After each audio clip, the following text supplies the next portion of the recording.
オーダープリーツスクリーンのご購入の流れ。優しい光を取り込むプリーツスクリーン。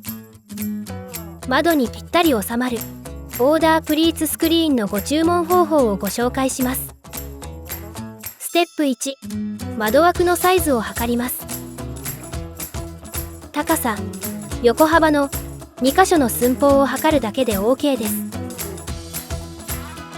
ステップ2、ネットで注文。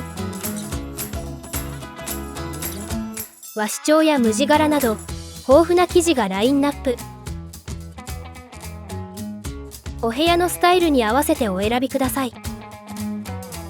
商品ご購入ページのこちらをクリック。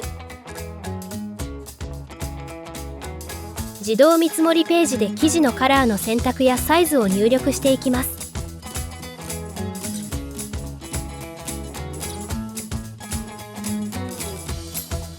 カーテンレールに取り付けできるビスなどオプションも豊富です。自動見積もりなのですぐに商品の金額がわかります。ステップ3、ご入金方法、納期について。決済方法はこちらをご利用いただけます。